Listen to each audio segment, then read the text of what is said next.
Hello music university students, ಮೇಟ್ and exam miss ಮಾಡಿದ್ರೆ next chance ಸಿಗೋದಂತೂ ತುಂಬಾ ಕಷ್ಟ. ಫುಲ್ ಅಪ್ಡೇಟ್ಗಾಗಿ ಈ ವಿಡಿಯೋನ ಕಂಪ್ಲೀಟ್ ಆಗಿ ಕೇಳಿಸ್ಕೊಡಿ. ಕರ್ನಾಟಕ ರಾಜ್ಯ ಡಾಕ್ಟರ್ ಗಂಗೂಬಾಯಿ ಹಂಗಲ್ ಸಂಗೀತ ಮತ್ತು ಪರ್ಫಾರ್ಮಿಂಗ್ ಆರ್ಟ್ಸ್ ಯೂನಿವರ್ಸಿಟಿ ಮೈಸೂರಿಂದ ಇಂಪಾರ್ಟೆಂಟ್ ನೋಟಿಫಿಕೇಶನ್ ರಿಲೀಸ್ ಆಗಿದೆ. 2025-26ನೇ ಶೈಕ್ಷಣಿಕ ಸಾಲಿನ ಪ್ರವೇಶ ಸಂಗೀತ, ನೃತ್ಯ ಅಂಡ್ ತಬಲಾ ವಿಭಾಗಗಳ ಪ್ರಾಕ್ಟಿಕಲ್ ಅಂಡ್ ಎಂಟ್ರೆನ್ಸ್ ಎಕ್ಸಾಮ್ ಪರೀಕ್ಷಾ ದಿನಾಂಕ ಅನೌನ್ಸ್ ಮಾಡಿದ್ದಾರೆ.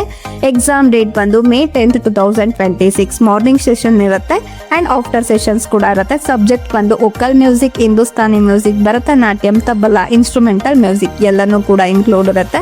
ರಿಕ್ವೈರ್ಡ್ ಡಾಕ್ಯುಮೆಂಟ್ಸ್ ಅಂಡ್ ಅಪ್ಲಿಕೇಶನ್ ಕಾಪಿನ ಕಂಪಲ್ಸರಿ ಕ್ಯಾರಿ ಮಾಡಬೇಕು. ಯೂನಿವರ್ಸಿಟಿ ನೋಟಿಸ್ ಪ್ರಕಾರ practical test and viva based selection ನಡೀತಾ ಇದೆ. ಮ್ಯೂಸಿಕ್ ಫೀಲ್ಡ್ ಅಲ್ಲಿ ಕೆರಿಯರ್ನ ಬಿಲ್ಡ್ ಮಾಡಬೇಕು ಅಂತ ಇದ್ರು ಇದೆ ಬೆಸ್ಟ್ ಆಪರ್ಚುನಿಟಿ ಆಗಿರುತ್ತೆ. ಇದೇ ತರ ಹೆಚ್ಚಿನ ಮಾಹಿತಿ ಬೇಕಾದ್ರೆ ನಮ್ಮ ಯೂಟ್ಯೂಬ್ ಚಾನಲ್ನ ಬಯೋನಲ್ಲಿ ಲಿಂಕ್ ಹಾಕಿರ್ತೀನಿ, ಕ್ಲಿಕ್ ಮಾಡಿ ಸಬ್ಸ್ಕ್ರೈಬ್ ಮಾಡ್ಕೊಳ್ಳಿ. ಹೆಚ್ಚಿನ ಮಾಹಿತಿಗಾಗಿ ಹೀಗೆ ನನ್ನ ಪೇಜ್ನ ಲೈಕ್ ಮಾಡಿ, ಸಬ್ಸ್ಕ್ರೈಬ್ ಮಾಡಿ, ಫಾಲೋ